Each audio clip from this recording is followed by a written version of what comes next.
Welcome back to the Bolt Podcast. I'm Todd Birch, your guide on this exciting journey of personal growth and leadership, where my guests and I will share personal stories from our transformational journeys of how small changes can lead to massive results. We'll discover tips on overcoming obstacles, setting and achieving goals, building lasting habits, developing confidence, living a happy, healthy, and positive life, and so much more. If you're ready to cultivate a growth mindset and become the best version of yourself, then let's ignite your growth today.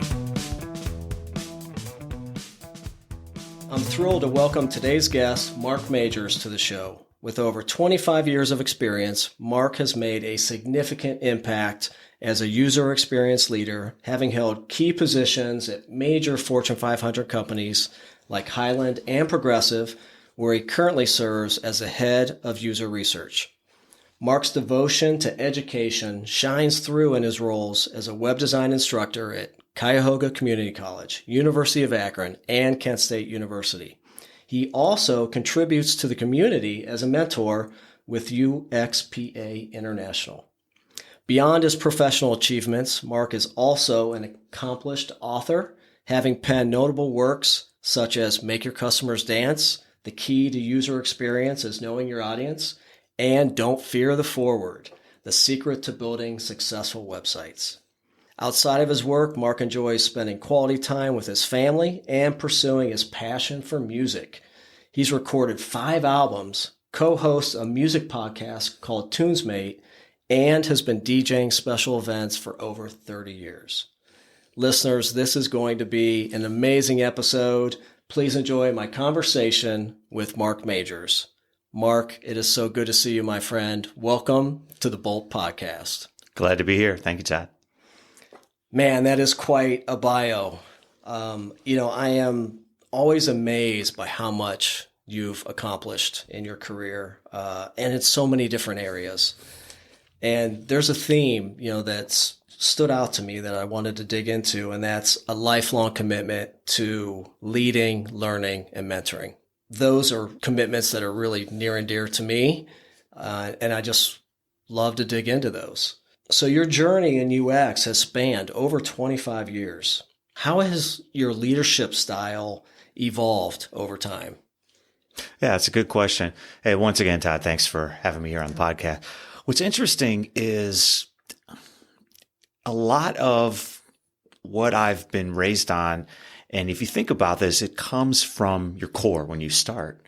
And actually, I was in scouting early on, and if you are familiar with scouting, there's a lot of core.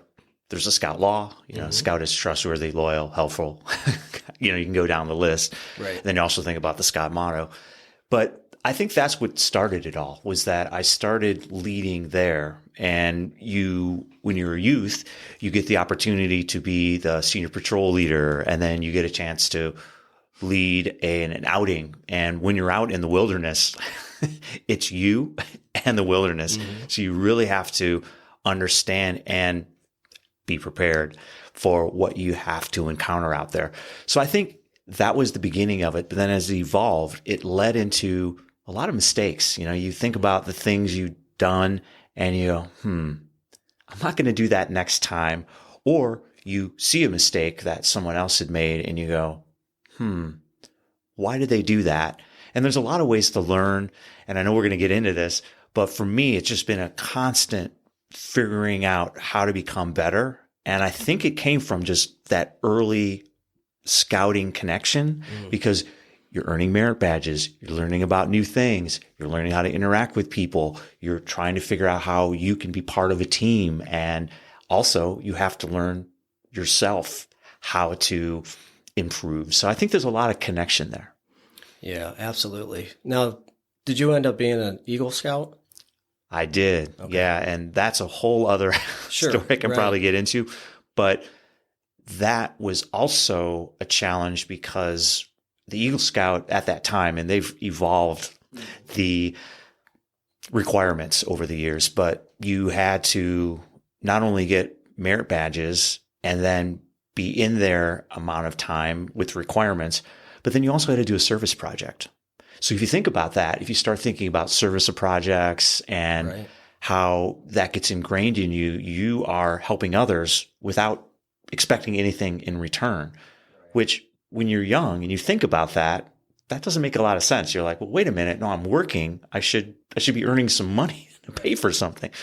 So that started my mindset. And then I think from there, you work hard to get your ranks and move forward. So that just kind of instilled in me, well, isn't that just how it is with everything? So then you start applying that. But as you move forward and you start trying to adapt to technology, there's so many things that you think about when you go to a new school or when you get a new job. You keep learning and you keep moving forward and trying to understand how you can add value. Yeah. Yeah, I love it. And I think there's tremendous value in being in Boy Scouts or Girl Scouts. And it's funny, when I recruit and look for employees, if I see that they were a Scout, or especially an Eagle Scout, like absolutely. But I just think the program in general is a great way to train and get kids involved in early leadership. And the best part is servant leadership, right? That's it. It's not about what you take. It's about what you give. And there's just there probably should be an episode just on scouting, and the principles of leadership and how that influences, young people. And the adults, because the parents are really involved as well. So I love that you brought that in. I knew that about you, but I forgot about it. So yeah, I would imagine that should be a great influence. It starts you on the right, makes you start thinking about things. And it also allows you to explore a career path, which is always something interesting. You think about it, a lot of people, when you get into scouting, they say, well, look at all the merit badges. Did you become one of the things on there? And the strangest thing is, I never got the music merit badge. I never got the computing merit badge. And I wondered how I ended up, those were my two career passions. Maybe I had to find out what I didn't like, which also is something that's important in life. Yeah, absolutely. So yeah, that's a great segue into just your passion. You're passionate about so many different things, and you're a very driven person. Where does that drive, where does that passion come from? Yeah, it's interesting. So when I was young, I talked about scouting. I talked about the friends you surround yourself with. I had a best friend that had a photographic memory. I don't know if you know anybody with photographic memory, but you can close your eyes and you can basically get an A+ on every single test. That wasn't me. I had to write out note cards. I had to study hard. And in order to move through that, so that started making me think about what we take for granted. And then at a young age, I also found out that I was adopted. And when that happens, you start realizing, wait a minute, I shouldn't take what I have here, my family, for granted. And it makes you look around and go, I'm going to work harder. I'm going to work harder because I don't know what tomorrow is going to bring. And it makes you think differently. And I'm involved in a couple of nonprofits locally. One's called the Adoption Network Cleveland. They've allow many that are adopted try to reconnect and understand who you are. And that's an interesting thing. If you think about your background, generally family is one of the first things that everyone asks you about. Oh, what's your background? What's your family from? And for many years, I would say, I don't know. Right. So that leaves you to just continually try to prove yourself. Now, I'm a big, big believer in gratitude. In fact, I start every morning with a 5 to 10 minute meditation. And part of that is reflection and going through a gratitude process. There's nothing better than that. That sets the tone for the whole day, right? It gets you in a positive mindset, pushes back any negativity. And honestly, if you're living in that positive mindset and you're full of gratitude, it makes life a hell of a lot easier, So yeah, that's a great mindset to be in. Yeah. And what's interesting is over the years, you asked me about how leadership has, evolved. I think it's the other leaders you meet. And I had the opportunity to serve with many great leaders. One comes to mind where I would just pop in at the end of the day when I asked, another thing is, many leaders, you think they're busy. So you have to ask them, when is a good time? Is it ever a good time to pop in? And you can find different periods. Some say, come around the end of the day. I'm wrapping things up. I'm getting so I found one leader that said, yeah, if you ever just want to pop in, and it was a top executive at one of the companies I worked at, I would walk past their office and I'd always be busy and I'd poke my head in. And they told me, they said, whenever I go into a meeting, I'm always going in thinking I want to come out with a resolution. Like I'm going in with an open mind and I want to come out with something. Sure, there's times where you come out with nothing, but that should only be about 1% of the time. But they also said something interesting to me is that you constantly have to stay humble, positive, and those are very difficult things to do on a daily basis because there's always something that seems to be detracting from that moment. Right. But as you turned me on to the positive intelligence, it says you acknowledge it and you say, okay, that happened, and move on. Right. And that is something that I've heard, but not until you start practicing that it really helps you move forward. Yeah, absolutely. Yeah. You speak my language, positive intelligence. Shirzad Shamin, it's an amazing program, amazing book. I think I talk about it in every episode. So obviously it's been important to me. It really helped change my life, a big part of my transformation. But yeah, the key there is really finding the gift and the opportunity in every situation, every scenario. However bad it may be, there's a gift there. And it's funny, a lot of people, you're like, yeah, whatever, man. Like, yeah, I just got in a car accident. What's the gift there, buddy? Yeah, I know it sucks in the moment, but if you really dig deep and think about it, there is a gift. Maybe it's telling you to slow the hell down and pause in your life and be happy that you're still alive. And maybe it wasn't even worse, so it's a different mindset, and when you make that small shift, it's amazing what you can do, what you can achieve. So I love that. I'm glad that, you enjoyed the book and you started practicing it. And it's like anything else, it takes time and you need to be consistent and persistent to build that habit, that mental muscle to say, oh, okay, there is a gift here. Let me just pause, think about it, reflect. But I want to go back to a comment you made about leadership. And I love it. You had mentioned about being open-minded. I'm reading a book right now by Shannon Lee called Be Water, My Friend. That's Bruce Lee's daughter. Great book, not an autobiography, but she's really touching on what she's learned about her dad because she was very young when, unfortunately, he passed. One of the main concepts, obviously, is water, and we can talk about that all day, and it's wonderful. But one of his major concepts was going into everything with an open mind, and he calls it having an empty cup. So it's all about just being open and receiving. Again, finding that gift and opportunity, not being judgmental, but being discerning and really just taking it all in and then responding instead of being reactive. So all these things really do play into each other, right? It's a beautiful thing, but it takes time and somebody really needs to make that part of their life and take action.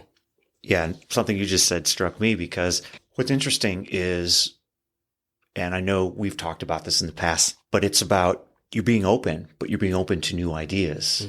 And that's hard. Sometimes you want to go and you want to try a new idea and maybe the timing isn't right. So this gets into the draft box idea. We all have ideas. We probably think of them constantly all the time, but can you do them? Is the timing right? Maybe you still need to do some more research on it. Maybe if I tell you right now, you're going to say no. Maybe I need to build an argument why that's a good idea. So put it in your draft box, write it up, put it in your email draft box and come back to it later. And sometimes, sure, your draft box may have hundreds in your case of ideas. But then when you're in a conversation with someone and someone says, hey, I'm thinking about doing that. you already have the idea in your draft box.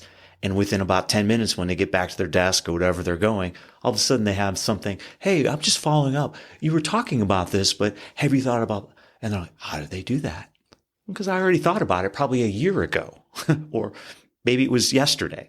I think timing with ideas is key because we all have them. And I've been told my whole life, you're an idea guy. You come up with a lot of ideas, but you only can execute so many of them. So you have to be selective with the ideas you're going to come across with someone. That helps in that being open moment, because if you're listening, and listening is part of that too, you're being a good listener. Mm-hmm. And being a good listener is even harder, to just sit and listen and not want to respond. And actually, I'm not trying to answer your question immediately. I'm actually listening for a second before I do that. And that also helps with the draft box idea, because then you're like, well, I already got an idea in the draft box. Right. I can listen easier. My attention doesn't have to be like, oh, I got to get my idea out. I already got it. Yeah. And I think that all ties back to being able to pause and really coming into a conversation, whether you're a leader or you're an employee, a student or whatever, coming in with an open mind, pausing, but with the mindset of being a coach, right? So you're there to ask good questions and to be an active listener and to guide, not to answer. Just, most people just want to talk. They want to get their ideas out. They want to be heard. And that's a win, right? And then you go from there. And when I come back to, and I would say too, I would coin you as the idea guy. You are just constantly coming up with tons of great ideas. How do you manage those ideas? Is it frustrating to have all of these ideas and only execute on a few of them? So if you're using this draft box strategy, and as I said, I've seen your draft box at times, 100 drafts in there, and not all of those are ideas. Some of those are just, you need to vent, right? And just get it out on paper, which we talked about. What's your process for determining what you do and what you don't do? Because you have so many different passions. As we went through in your bio, you're an author. You love writing. You're an educator. You love teaching. You love mentoring. You have a huge passion for music. You write your own music. You record your music. You edit your music. You're a DJ. You also have your own podcast for many years. How do you manage? So you have a lot of passions and a lot of drive and a lot of ideas. How do you manage all of those things? Really good question. That's a loaded one, but. Well, there's a lot to unpack there, but I think there's a couple key things. One is at an early age, I was told, and I believe it was one of my high school teachers that told me that, and it's a cliche, but it really sank in my brain, that you have to do something that you love. Mm-hmm. And if you love what you do, everything else will follow. I always thought about that. I said, is that true? It takes a lot of energy to think about that in itself. So if I just do what I love, then everything's going to work out. I don't know if that's true. So I started experimenting with that. And I said, okay, well, at an early age, I got a computer and I did computer programming and I really liked that. So I started learning how to develop. Then at one point I went to college and I said, well, no, I'm going to let that go away. I think I'm going to become a lawyer. Yeah, that sounds good. So I was convinced by this professor that you'd be a really good lawyer. Mm-hmm. So I got accepted into law school. I was going to be a lawyer. And I came home from the summer and I told my mom, I go, do I have to go to law school? I always wanted to be a radio DJ. Do you think I can try that?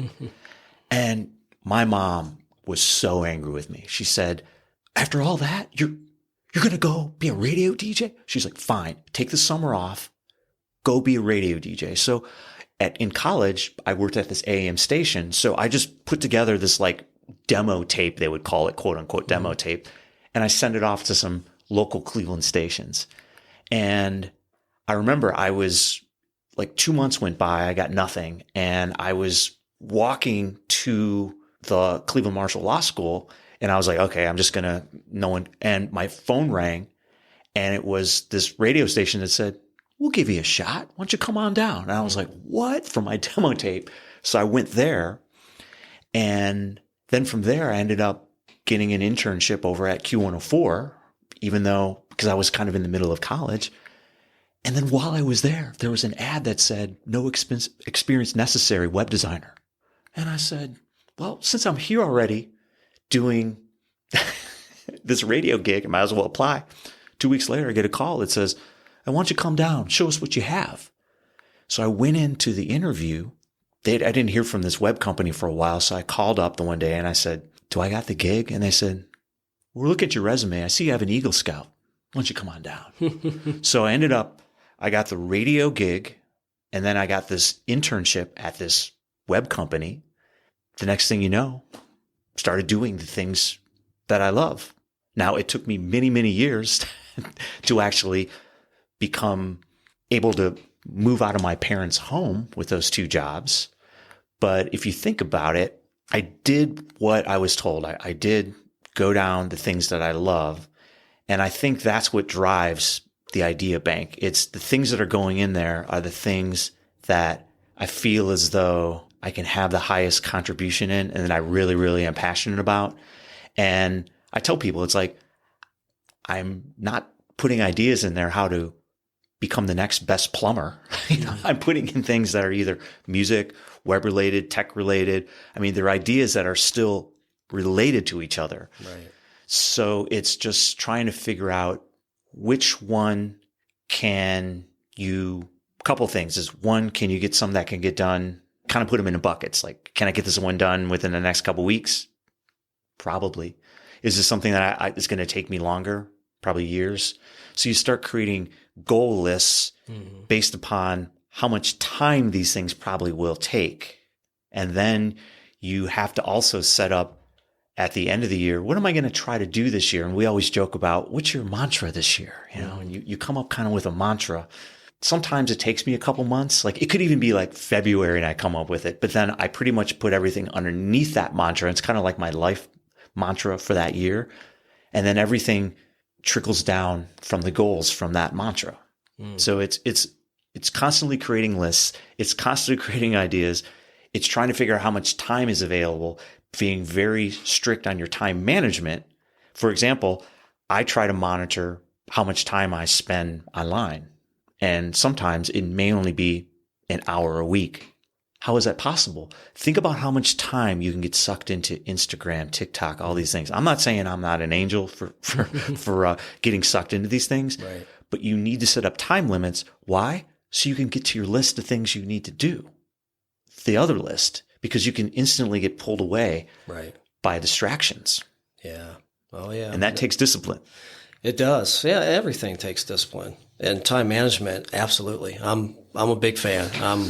I'm a geek, nerd, and all of that. My Outlook, I use one calendar. My Outlook has everything in my life, all the different meetings associated with my business, Evolve Marketing, but I also have all my personal stuff in there. Reminders. Too. One calendar. So I see it. It's visible. And my wife makes fun of me, but yeah, I have Go Play with Presley. My daughter. I want to make sure that I have time. It's easy to get caught up, especially when you're a leader, when you have big responsibilities as an owner or a leader in a company. So time management is absolutely key. And, I'm going to have an episode just devoted to that because I think there's a whole process to it. There is, and everybody's different. There's books. But just to hear, what there's some really great books on time management as well. But I want to go back to fulfillment piece, in the passions. And I love how you phrase it. It's all about a journey, right? It's embrace the journey. It takes time. And I think for young folks that might be listening, don't be afraid to try different things and fail, right? Mistakes are only lessons. And that's how we grow. And then you find what you really love and what you're passionate about. And then maybe you have an idea when you're young, but oftentimes that changes. And that's okay. It really is. But if you find it, very few people are able to do what they do every single day. That is their gift. Why? Everyone is meant to be here for a reason. If you can really tap into why you're supposed to be here and what you're supposed to contribute to the community, that's a beautiful thing. And I think that's where kind of that passion fulfillment comes in. And then if you have these other hobbies like music or writing or poetry or sports, you have to carve that in. You have to make time for yourself. The best investment you can make is on yourself. And that investment is not selfish. That is going to trickle out to everyone you serve, everybody in your community. That's beautiful, man. Yeah, sometimes it means giving up things that you also love, but that's where we always joke about this. You make that pros and cons list. Mm-hmm. You sleep on it. There's theories. There's many books. I wrote a couple books. Some of the things that I've read in other books, there's one by Daniel Pink called When mm-hmm. that talks about knowing your chronotype. And a lot of people don't think about that. But to me, I'm a big fan of understanding how you function. So that way, then you understand your strengths and weaknesses. Mm-hmm. And you know when there's a time of the day you don't want to make a big decision. And that book talks about that specifically. Right. But there are things like that where, sure, you have to know yourself. But then that passion that we talk about, that's something that you can't make up. So if you're going to be doing something, if you're working towards something, that passion helps you get over the top sometimes when you're low and you know that this is something that I love to do, so I'm going to keep going. Right. That's the energy bus. Yeah. The passion. Yeah. And that's just it. When things are tough, when you're doing what you love, it doesn't seem like work. And that's what I'm sure it's a cliche again, but it's true. It is. And I think, this is what I try to teach my kids. Find something you really love to do, because you're going to do it the rest of your life and you're going to spend a lot of time at work, unfortunately. So just find something that doesn't feel like work, but also is meaningful, that has an impact. And right. That's where the goal is. That's the gold. Yeah. And you brought up one of my passions, which is DJing. And I've done that for a long time. And one day I had to sit back where someone asked me, why do you do it? Is it about the music? And I started thinking about it. I'm a person that I'm listening more about the beat. Like, I don't really listen to the lyrics of the songs. Of course, I do when I'm playing an event where I have to make sure it's the clean edit and things like that. Right. But my point, though, is it's all about the reaction of the crowd, trying to make a memorable event for them. Because you think about the events you go to, weddings, funerals, family parties. There aren't a lot of events where you bring a lot of people together unless you have some annual outing you do with your family. Right. So this event is going to be very memorable for them. You have to pay attention to making it the best you can. So to me, that kind of translates across to everything. Is just making the best experience possible. And so you joke about the user experience, but that's what it comes down to, is making it memorable, making it a positive, memorable experience. And then that also kind of translate across everything too. Yeah. So there's kind of an umbrella there if you think about it. Let's talk about the education piece for a minute. Sure. As someone deeply committed to education, I know you've always been committed to this. What inspired you to start teaching? And what do you find most rewarding about it? Well, I mean, it's interesting. I'm going to make another scouting reference again, but if you think about this, if from an early age, your goal is to constantly learn and try to learn new skills. There's a scene, I always think about this from The Matrix, and you think about, Neo, but he gets into a helicopter and he's like, learn how to fly a helicopter, and it downloads into his brain. And then a couple of minutes later, he's able to fly a helicopter. And it always makes me think about when you're earning merit badges or when you're learning, you're like, oh, now I know how to canoe. Now I'm a certified, I know how to swim and do CPR. And you start gaining all these skills.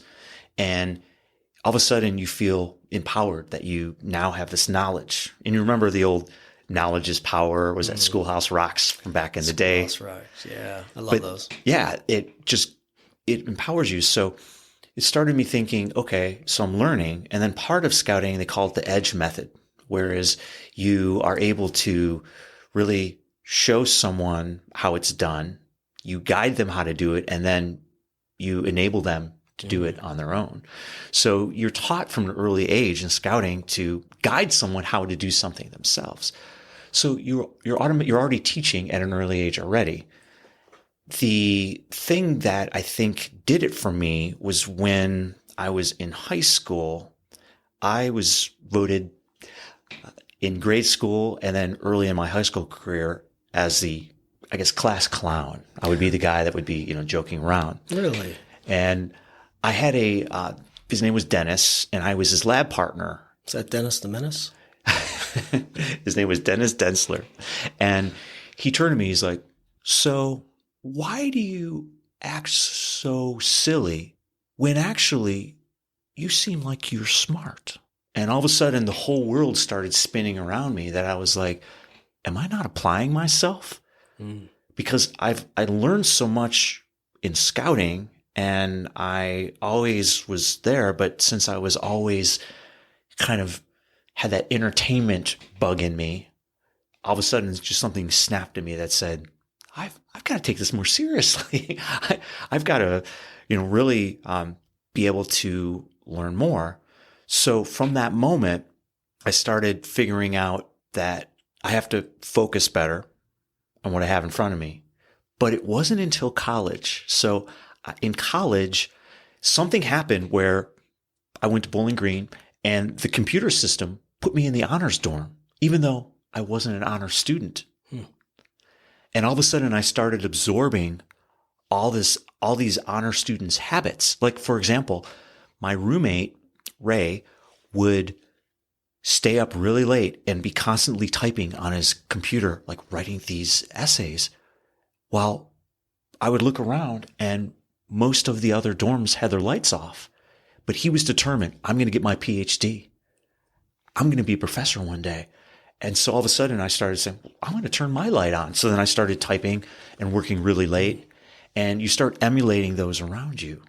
So that's the other thing with leadership is look around you and see, are there qualities that you want to emulate from others that are positive, that can empower you? And then that led me to, well, if they want to be a teacher, then maybe I should be a teacher and maybe I can try this. So when I started my web design career, I thought, well, I went and purchased a few web design books. Remember Kelly Goto? Remember? I bought her book, but it was written in all this like jargon. So I went and I purchased it for my Cuyahoga Community College students, and they all read it and went, wait, Professor, I don't understand what this means. And that's what made me write my first book. I'm going to write a book that's in common language that other people understand. So I think that's what drives it. I think teaching is you start at a young age. You are really molded by others around you, but then you also want to teach someone what you know, but you want to put it in your own words, right, so that it can resonate with them. And sure, you might be able to refer to someone else's, but I think part of the idea process also is trying to find analogies that people understand that hasn't been done before. And I think that also helps. So that's where some of the ideas come in. So where you're trying to merge in two different ideas into one to try to create an analogy. I know there's a lot there to unpack. Yeah, no, there is, but I think it comes back to two themes that have been the central theme of this conversation, which is mentorship. You love mentoring, so giving back, and being a servant leader, or just living a servant life. So that's giving back, mentoring, coaching, sharing your wealth of experience in a way that somebody can understand it. And that is the challenge. And students can be challenging. And I taught for many years. You got me into Cuyahoga Community College, and that was great. I love teaching there. Way different than a typical university. Those kids, adults they were ready. Right. Non-traditional students. Non-traditional, mainly evenings, and they were really focused and determined and open to your ideas. And I, like you, would bring tons of references and really pour into it, hoping if you can inspire one student. And I'll just share a story of that. Most recently, there was a student I had when I was teaching at the University of Akron in corporate identity class, my favorite class. And she was a great student. I knew she was going to do well. And we've stayed in touch over the years. And she was a creative director at several ad agencies. And then that agency got acquired, and she went out and she just said, I'm going to do my own thing. I'm going to freelance. And then she started her own business, creating thank you cards and personal cards and stickers and all these fun little items that you can buy. And it's really great stuff. But all that to say that I purchased one of her thank you card sets as a gift, to one of my friends this past holiday. And then I let her know. I said, hey, I just wanted, she saw my name on it in the purchase. And then she emailed me and said, thank you. Sent me a nice thank you, one of her thank you cards in the mail, but thank you. So great. I never thought I'd have, one of my mentors or a professor like purchase one of my things. So it was a full circle moment, and it, kind of got teary eyed. It was like, this is very cool. That's why we do it, right? It's those moments of inspiration when you can inspire somebody to do something or, be better, to grow. And that's really all we're trying to do. Right. And that's what leadership's all about. I agree with you.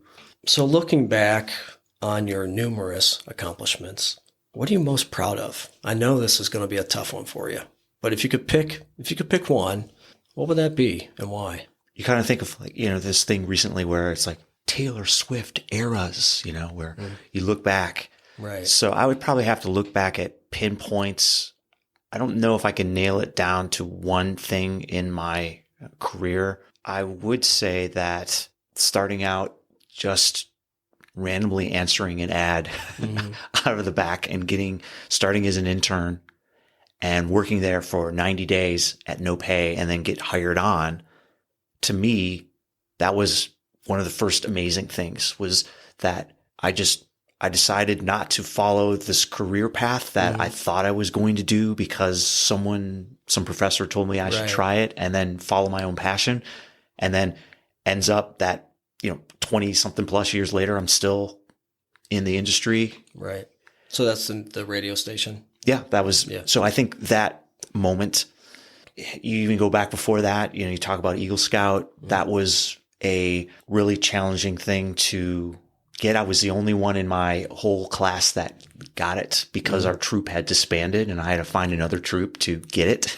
That took extra effort but I was determined, I'm going to get this thing. So I think now that I'm talking about this and thinking about this, I think the one thing, and it may come across as maybe cliche, it may come across as maybe not an honest answer, but I really think it's just having the opportunity to learn, which is weird if you think about that. So think about my background. I was adopted, but I ended up I was able to go to college. I was able to then go for a master's degree. When I went for the master's degree when I was at Hyland, I was part of their tuition assistance program where they paid for my entire degree because I worked there. Yeah. And so how lucky is that to get part of a company that supports your education? I just think it's that opportunity. And you look back, sure, I've written books, I've done albums, I've done all that stuff. But to me, it's just been how I can artistically express myself and get the thoughts out of my head onto something that someone can digest. If you think about it, you look back at books people have written, songs that people have written. Sometimes it could take someone 12 albums before they're hit. I mean, you look at like REO Speedwagon, that I think it took them 12 albums if you want to go back in the 80s. Or some artist that gets a little clip on TikTok that now they're working a fast food restaurant. Next thing you know, they've got 1 million views and they're going back out on tour. Journey. So this lead singer from Journey. Yeah, you never know. Right. So I think it's hard for me to pinpoint one because I could say one today and then tomorrow it could be something different. So to me, I think it's going back to that gratitude thing of just having the opportunity to work on the passions that you love and be able to share them with people. Maybe it's because we were born in the internet era where you can just release whatever online. Think about that. People never had that opportunity in the past. So it's really hard. I don't think I can give you a particular answer. Okay. Yeah, that's fair. You have so many. I thought it would be tough. I thought you would say books because I know you really, really wanted to publish a book, and you published 2. But you also published 5 albums. So you've done so many things. But I love your answer and I do think that is really honest. To me, it's about you're really embracing the journey. Every journey is different. You're just embracing all of these moments, but you're also being selective and you're being intentional about where you spend your time, and you're spending time on the things you love to do. That's what life's all about, man. Like you're living out, your You said dreams. something interesting. I was thinking about this. So the last book I released was a few years ago. That book Took me 10 years to create. People go, 10 years. Well, so I had the idea, and if in the draft box. It actually was a phone call. So I was in it. The book starts out with this story. So spoiler alert, if you're going to purchase the book, I'll give you a little tidbit. But I was driving and my other friend, Todd, called me and he said, "Hey, Mark, do you realize you're doing the same two things?" I said, "What are you talking about?" He's like, "Pull over." I go, "No." He's like, "Pull over. I got to tell you." So I pulled over, and basically DJing and user experience design, he told me on a phone call they're the same two things. And I go, "Oh my gosh, I got to write about this. Yeah. How am I going to figure this out?" You plan about it, you start writing it down. And I never thought that book was ever going to get completed. It wasn't until being at home and you think about COVID times, was COVID a gift or was it a bad thing that happened? A lot of people were able to create music. They were able to do a lot of things they couldn't do before. So they changed it into something positive. Mm-hmm. So you think about that. If that wouldn't have happened, I would have never been able to create that book because I had the time to go and do that. Right. So you don't know. I mean, tomorrow, for all we know, aliens could land and say, "Hello, Todd. Welcome." And then all of a sudden the world is different again. Right. And now we have to adjust to that. Right. You think right now, AI, everyone's talking about, AI can do writing and that's taking over the world. Well, sure, it is. But how are you going to figure out how to dance with AI or use it in your day to day? Right. Start using it. Right. It's we could go on and on about that. Right. There's always something. Technology. You just have to shift, right? It's all about shifting and adjusting, evolving. I mean, that's essentially all we're doing. And change is good. Change is good. It's hard. Our brains love change. It fires off those neutrons, right? Gets the dopamine pumping. Like we really do love change. As much as we may not think it, it is really in small increments, right? Small doses. Absolutely. I want to circle back to failure for a moment. Let's do that. Yeah. The infamous F word. And I really do hate that word. I'm doing an episode solely on failure. And I talk about, can we call it just what it is, which is growth? Let's quit saying fail forward, failure, Just call it what it is, growth. Without failure, without those mistakes, we can't grow. That is the best way to learn. And for those of us that have been perfectionists most of our lives, that can be a tough thing. And it took me a while to get there. But I guess I love to share with the audience because I feel like people are afraid to take risks. And right. You've taken so many risks because you have so many different passions. And you've, on the outset, it looks like, man, this guy is super successful. 5 albums, 2 books, master's degree, going for his doctorate, very successful, 25 years in the career that he loves. But I'm sure there were some bumps along the road. And we don't have to dig into the actual bumps, but tell us about how have you handled those bumps and those failures and, any advice you could give to listeners. Sure. So I was thinking about this and you mentioned earlier that I also have a podcast called Tunesmate, and we interview artists and we talk about music. But one of the common threads that I found interviewing musicians, and this is something that then I started realizing, well, wait a minute. I think this just relates to life, period, is that they have many different ways that they keep active. For example, I can go on tour. I can teach music lessons. I can sell albums. I can teach. I can go play on a soundtrack to a movie. I can do all these things. One of them is probably going to be the majority of the breadwinner that you're going to be focusing on.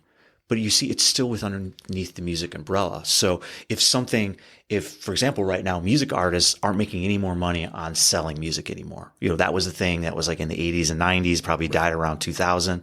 So they're making money touring. Now you have to figure out, how do I tour? How do we get out there and do that? Some of the aging musicians can't. Right. They then have to pick up a residency or they have to do something different. But I think that's the key. I think if you can keep yourself, obviously you want to try to keep yourself in one genre. Like I said earlier, I made about the plumbing example. Right. I'm a professional plumber and also I own a digital marketing company. That might be challenging. But with underneath a very specific spectrum, you may be able to branch out and then maybe at different points as the market shifts, you then focus more on one thing and then another, and you're going to fail. I mean, you're going to go, oh yeah, right now I'm going to go on tour. And then you realize that you can't succeed just playing acoustic guitar. I'm probably going to have to bring in some other band members, or Right. I'm going to have to make some adjustments, or maybe I have to figure out how to get more into the studio and start recording some soundtracks for some podcast series or something. I think that's what I've learned is part of the journey is you're going to try something. It's not going to work out, but it's okay because you got 4 other things you can fall back on. Mm-hmm. I think a lot of us you're putting everything into one thing, which is good, but you still should keeping those other plates spinning. So if something does go wrong, you can shift over to something else. And I think that's a hard thing for people to do because once again, with time management, well, how do I do that? Well, I got to go spend time doing this other thing. Now, I'm not saying that you can't go out and you can't enjoy yourself or do other things. You have to figure out how to put limitations around that so that you can keep those other plates spinning. It is. And I think it's also about just if you're doing what you love, going back to fulfilling your passion, so what? You're happy. So what if it fails? At least you tried it, right? You have no regrets, and you did or are doing what you enjoy doing. I worked that first web company I worked at. I was there for 5 years, and we were 5 different names in 5 years. We moved 4 different places. If you remember that early turbulent era, I'll never forget. I was sitting at my desk the one day, and they came to me. This was on a Thursday. They said, "What are you working on right now?" I said, "I just concluded all my projects." They said, "Great." They came in on a Friday. They handed me a slip that said, "You're gone. Since you're not working on anything, we're doing a little simplification here." Okay.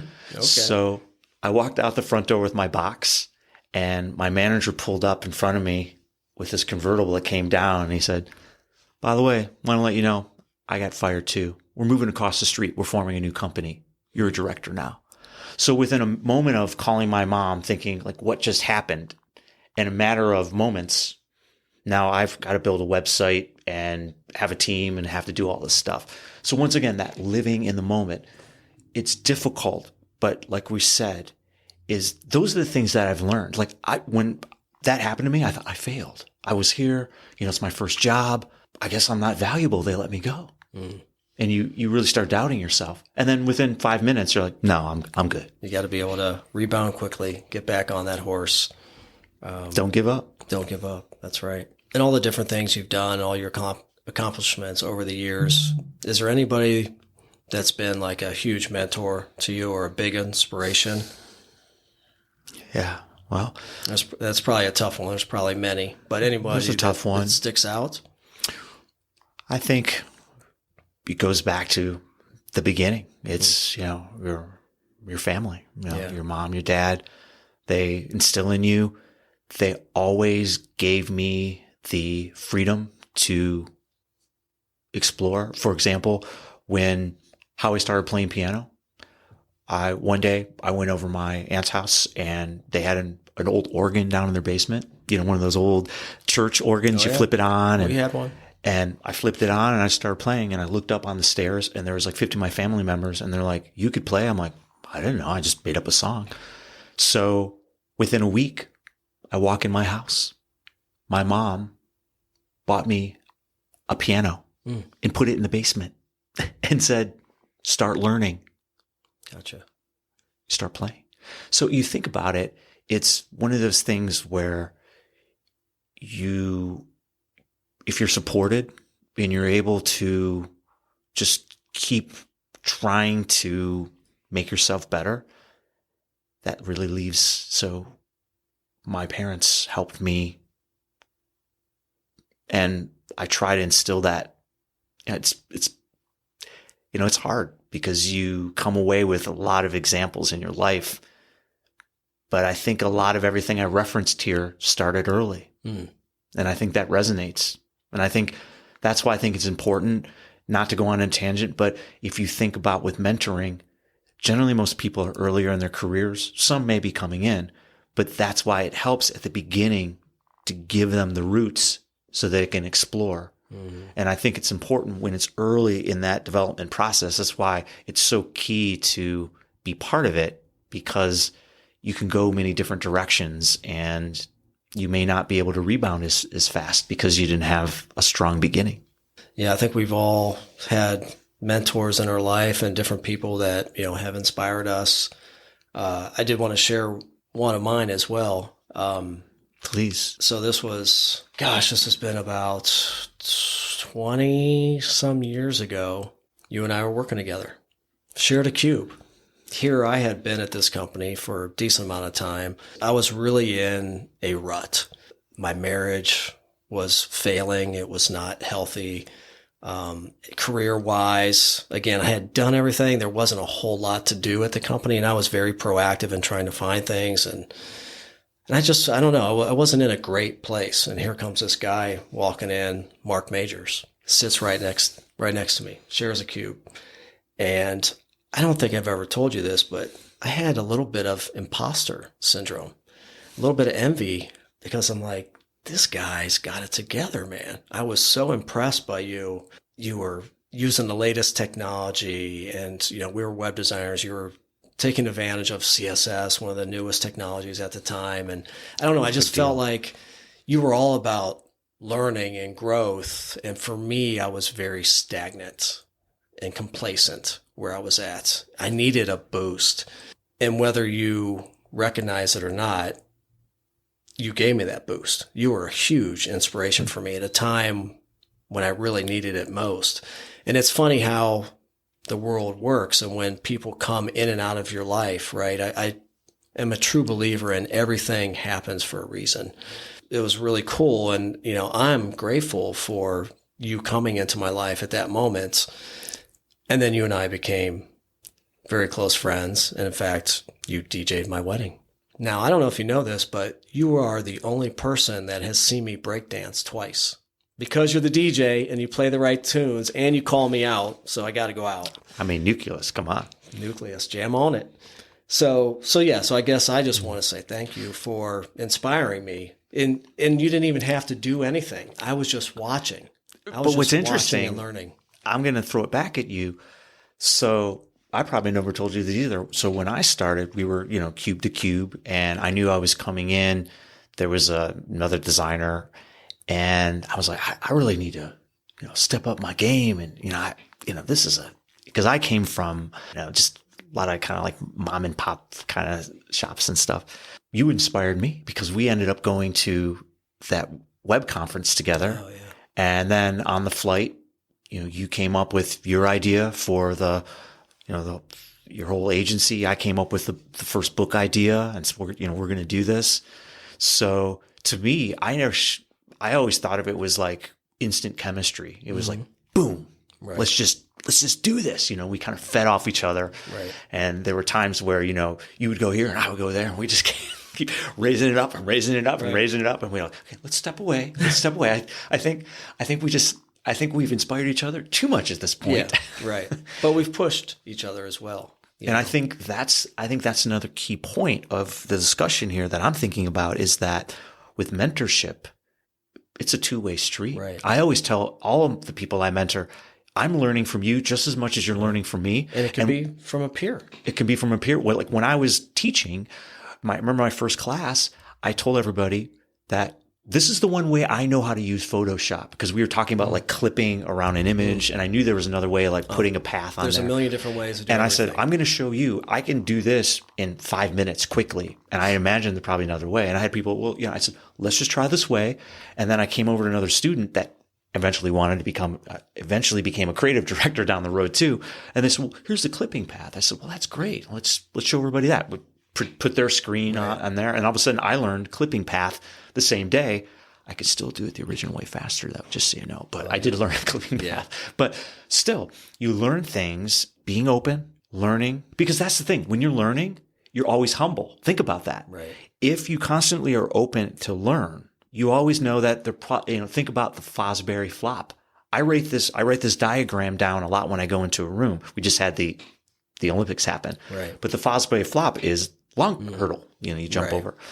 And since 1963, it's been, you go backwards over the pole. Hasn't changed, but there were 3 other methods before that. And there's always a better way. How do you figure out what the better way is? have to constantly learn. Right. So if that's not happening, you're not open, you're not humble. You can always admit that I don't know that. And that's the other thing I tell a lot of people that are starting out is it's okay to say you don't know. And you don't have to instantly go to AI or Google to say, what is it? Right. In the moment, say, I don't know. Right. I'll get back to you. I had one senior leader tell me the one time when I told him I knew something, he's like, I know you don't know. You can just go ahead and tell me you don't know. Because if you tell me you don't know, then I'm going to share with you what I do know and you instantly know more. I was like, boom, something goes off in your brain. So once ago, it just always goes back to the same thing. And I know we keep talking about that. No, that's okay. I think that's a central theme of being open. That's why it was so hard for me to pinpoint something because I just think that freedom to allow yourself to always learn. Like today, I've already written down 3 things that I've learned. I'll challenge all your listeners out there today, when you're going throughout the day, write down little things that you've learned and you'd be amazed by the end of the day. You may have 10 things. It could be even simple as I learned that Joe doesn't like popcorn because he used to work in a movie theater and he doesn't want to smell popcorn anymore. It could be even something simple like that. Yeah. That's a great way to kind of cap things off, Mark. It's all about having an empty cup and just being open-minded, leading, learning, growth, continuous growth, mentoring. Yeah. And I will tell you, as we said earlier, it isn't automatic. I mean, every day you're going to wake up and you may not be willing to learn something new. You may not be willing to do that. That's why I think it's important to put reminders. You know, you've said you got your calendar, but one other thing I would say is if you're sitting in front of your computer monitor, your laptop, if it's a Post-it note, if it's whatever, you want to do a digital one, write yourself things to remind yourself that, you know, what was the one thing you learned? Or write yourself something that says, maybe I need to limit how much time I'm spending today on blank and focus on something else. And those little reminders, those will help you. And I know a lot of these help books tell you that, but how often do you do that? That's the reality. Oh yeah. I do all the time. And I have a daily journal, literally 5 minutes I spend. Write things down. Track 20 different habits, and a couple of the things that I do are I write down the things that I learned and where my wins were, how things were going through the day, what was my mood, what was my sleep. So it comes back to just repetition, habit. But yeah, a daily journal, highly, highly recommended. It's a great way to document not only ideas, but also things that have happened throughout the day, just to have that mental record of it. And it's a good practice to write to old school, like literally write. I love it. I highly, highly recommend it. And what's interesting is, you know, so I try the daily journal. I have a lot of friends that do that. It's been challenging for me for the daily journal. So what I figured out is for those that aren't able to do that, what I figured out is maybe it's the idea draft box. Maybe it's just getting an idea into your draft box a day. Maybe it's, for me, there's some days where, because I play piano every day, so that's kind of my way that I reflect. And there's some times where I just rest my hand on the keyboard and it's a chord I never heard of before. And I go, and all of a sudden I'm writing a song. Maybe it's just some way for you to express something. Maybe that's writing down an idea, putting an idea in the draft box, writing a song, writing a poem, something. If you are unable to get into that rhythm, and I know it takes discipline. So I feel like I'm on the wagon and I'm off the wagon on that. Yeah. But I do know that I'm definitely generating something every day. Yeah, I love that. And that is a great, I never thought of it like that, but the draft box strategy is kind of a method of journaling. It's just really getting the thoughts down. But getting thoughts down. You know, and I'll admit my practice, that took a couple of years. So that didn't happen overnight. To Surprise. Be able to journal, you know, so right. Everything just takes time, and it's about those small shifts, and not beating yourself up because you tried it didn't work. Everything just takes time. It's repetition. Right. It's all about being consistent. Just practice, get the reps in. You know, eventually you'll get there, and it takes about 21 days for a new habit to form. So. They're tough, but habits are the key to life. They're Power of Habits. Whether you know it or not. It's a good book. I would definitely recommend that one too. Yeah.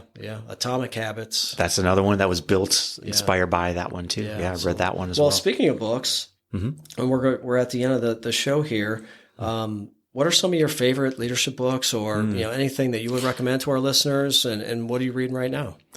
Yeah, there's so many. The one that I just completed was Arnold Schwarzenegger. It's called Be Useful. And you think, well, what is he going to share with the world? I thought it was interesting. It's 7 rules that he follows, but he tells stories about how he failed and how in and out. And he's like, yeah, go Google what happened with my marriage. That's fine. Let's get that out of the way. Right. But let's focus on these principles. That inspired me. I think all these books we read, you try to pull out what the nugget is and try to see how you can bring that into your life. Probably not going to do all 7 of them, but there may be something. To me, that's hard because I used to listen to a lot of audiobooks prior to the pandemic, and it's been harder, but I've been getting back to audiobooks. So to me is sometimes I get halfway through the audiobook and then I finish it in print, or so I've been all over the place. But to me, that's been the most recent one. Just completed that one. Okay. But there's so many out there. I mean, you can go back. There's the classics that are out there. Mark, it's been wonderful reconnecting with you. Any time that I get to spend with you is, time well spent. Obviously, we always inspire each other. We push each other. There's always great ideas that come out of it. Lots of just great energy, which is what it's all about. Having wonderful relationships in your life that are meaningful, positive. That's what it's all about. And that's what you and I have. And I hope that this episode inspires others as well. Really appreciate you being here today. How can people connect with you and learn all about, purchase the book or find out about some of the music that you've published? Sure. I mean, I could probably tell you hundreds of places to go, but probably the easiest place would just be my website, just MARCM. So Mark M. And I had somebody say like, wow, you must have got that a long time ago. Well, yeah, I've been in the web industry for a while. Smart. So just by my first name and then my last initial .com. MarkM.com. Excellent. We'll have that in the show notes as well. Thanks, my friend. Appreciate you being on the Bolt. No problem. I'll say one last thing. We both shared a manager back in the day, Krista. And I'll never forget that on their monitor, they had a little thing taped. Remember those big CRT monitors that had the green screen on them, old school? Yeah. And the one day I walked in there, I was like, that is the most amazing quote I've ever seen in my life. It said, if you stop learning, you stop leading. And I was like, what? It's not attributed to anyone. Really? Yeah. It says it's pretty broad. It says unknown. And I was like, unknown. I love that even more, right? That's how we end. If you stop learning, you stop growing. And honestly, you stop living. I will just add to it. Thank you, Todd.